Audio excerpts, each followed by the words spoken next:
Berikutnya kita akan membahas secara lebih detail tentang entalpi.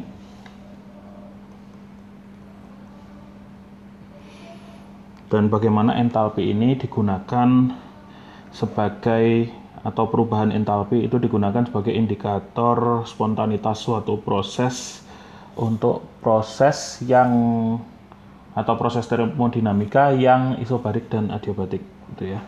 Baik, untuk entalpi sendiri, entalpi itu simbolnya adalah huruf H ya, biasanya menggunakan huruf H.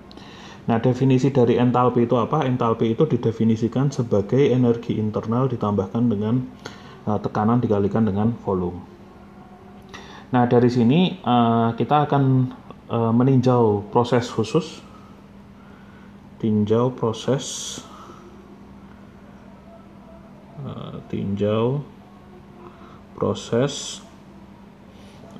isobarik gitu ya. Nah, kalau kita mau tinjau proses isobarik ini, artinya P konstan ya, atau P konstan, P sama dengan konstan.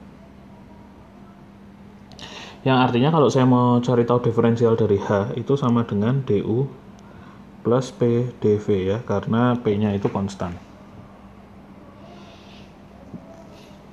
Nah, baik, dari sini DU-nya kita akan uraikan seperti di hukum 1 termodinamika.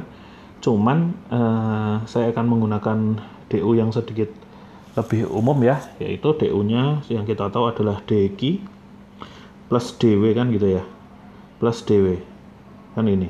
Nah, cuman dw ini akan saya pecah jadi dua, yaitu kerja yang sifatnya ekspansif yaitu minus pdv gitu. Ini akan saya ganti jadi minus pdv ditambah dengan kerja-kerja yang lain gitu. Kerja lain ini adalah kerja sistem yang selain kerja ekspansif yang pdv. Jadi dia bisa ada jenis-jenis kerja yang lain gitu, seperti yang sudah diuraikan di sebelumnya. Nah, setelah kita dapatkan uraian DU yang sedikit lebih kita detailkan ini, kita kemudian substitusi DU yang ada di sini menuju ke DU yang ada di sini. Sehingga untuk DH saya akan punya di sini adalah dq, DU-nya saya ganti menjadi dq minus P dV plus dw lain gitu ya. Kemudian di sini baru plus dv plus pdv. Plus pdv ini adalah suku yang terakhir di sini. Itu saya taruh bawah sini. Oke. Nah, dari sini kita bisa lihat pdv-nya ini saling mengcancel ya, minus pdv dan plus pdv jadi 0. Sehingga dari sini saya dapatkan dh itu bentuknya sama dengan dq plus dw yang lain. Nah, biasanya untuk mengingatkan bahwasanya prosesnya adalah proses isobarik, kita berikan tanda ini huruf P kecil di sebelah garis itu yang menandakan bahwasanya ini proses yang terjadi pada tekanan konstan atau proses isobarik gitu. Nah, dari sini selanjutnya bisa meninjau dua kasus ya. Kasus pertama, kasus ini kasus khusus ya, jadi kasus khusus. Yang pertama kita bisa tinjau itu gimana kalau dw lainnya itu 0. Jadi tidak ada kerja lain selain kerja ekspansif dari sistem itu, sehingga dw lain ini 0. Dan kasus kedua gimana kalau prosesnya adiabatik, sehingga dq-nya ini sama dengan 0 gitu. Tapi dw lainnya ada gitu ya. Nah, oleh karena itu kita tinjau dulu untuk kasus yang pertama, di mana dw lainnya itu tidak ada kerja selain kerja yang ekspansif, artinya dw lainnya itu sama dengan 0. Kalau dw lainnya sama dengan 0, maka saya akan punya di sini dh pada tekanan konstan atau perubahan entalpi pada tekanan konstan itu sama dengan perubahan kalor pada tekanan konstan gitu ya. Jadi kalau tidak ada kerja yang lain, maka perubahan entalpi pada sistem yang bekerja secara isobarik itu sama dengan perubahan kalor dari sistem tersebut. Nah, ini salah satu relasi yang penting gitu di termodinamika. Nah, kemudian kalau misalkan saya mau bagi kedua ruas itu dengan dt, maka saya akan punya dh per dt pada P konstan itu sama dengan dq per dt pada P konstan. Nah, Kalau Anda ingat, ini adalah definisi dari kapasitas panas ya, kapasitas panas pada tekanan konstan yang simbolnya adalah CP, sehingga di sini saya dapat suatu relasi CP itu sama dengan perubahan entalpi terhadap temperatur, perubahan entalpi terhadap temperatur pada tekanan konstan. Ini juga salah satu relasi yang cukup penting di termodinamika itu. Berikutnya kita akan tinjau kasus kedua. Nah, kasus kedua itu adalah kasus di mana prosesnya itu adiabatik. Proses adiabatik, selain dia isobarik, dia juga adiabatik, ya, proses adiabatik. Yang artinya apa? Artinya dq P itu sama dengan 0. Sehingga di sini relasi untuk entalpinya saya bisa tuliskan dH, selain dia tekanan konstan, dia juga adiabatik, itu sama dengan dW lain. Nah, dW lainnya kita asumsikan tidak 0 gitu ya. Nah, tentu saja untuk selama proses ini kita bisa asumsikan bahwasanya proses yang terjadi itu adalah proses reversibel ya, asumsi proses reversibel. Asumsi proses reversibel.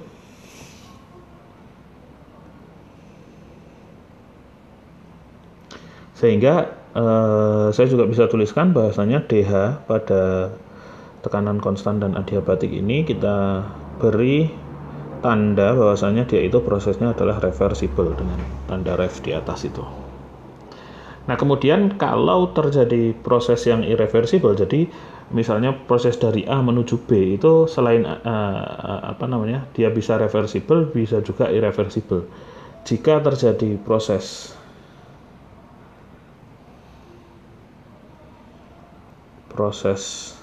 irreversibel,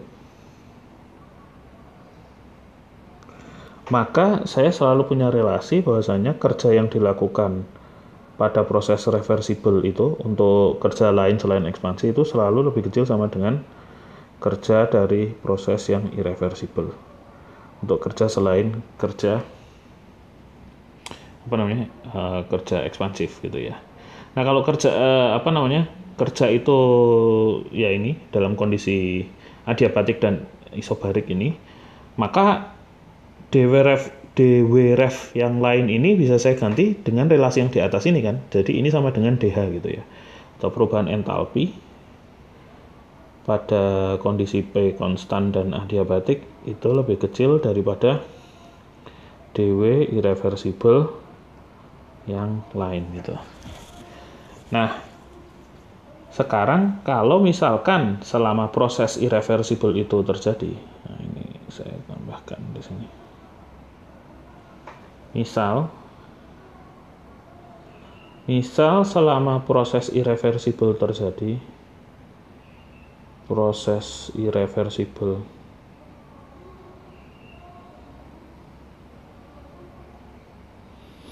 berlangsung gitu ya,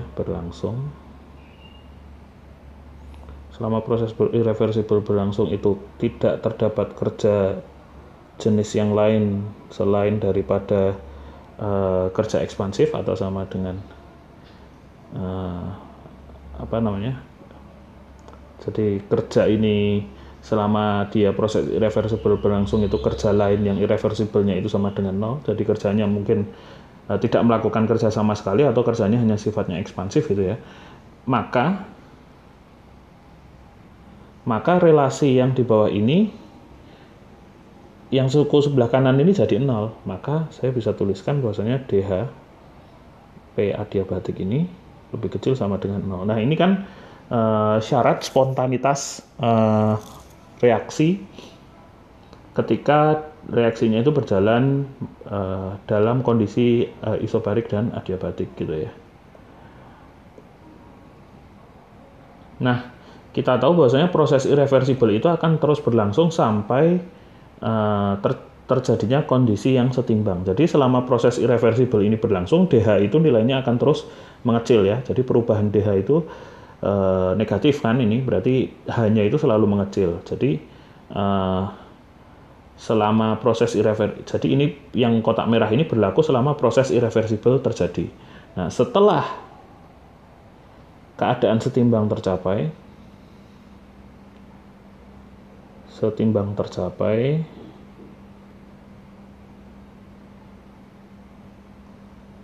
setelah keadaan setimbang tercapai, maka H ini akan berhenti berubah nilainya, sehingga karena dia hanya terus mengecil ketika proses irreversibel kan. Begitu proses irreversibelnya selesai kan DH-nya udah tidak berubah, atau DH itu hanya tidak berubah, atau DH-nya itu menjadi sama dengan 0, yang artinya ketika keadaan setimbang tercapai itu H sudah berada dalam titik ekstremum, yang titik ekstremumnya itu merupakan titik minimum gitu ya, karena titik ekstremum kan bisa minimum bisa maksimum kan. Nah, karena dia itu terus mengecil, maka ketika dia berhenti itu entalpi itu sudah mencapai titik minimumnya. Jadi yang mencirikan keadaan seimbang sudah tercapai untuk proses yang adiabatik dan isobarik itu adalah nilai H-nya sudah tidak berubah sama dengan 0 dan H-nya itu mencapai titik terendahnya.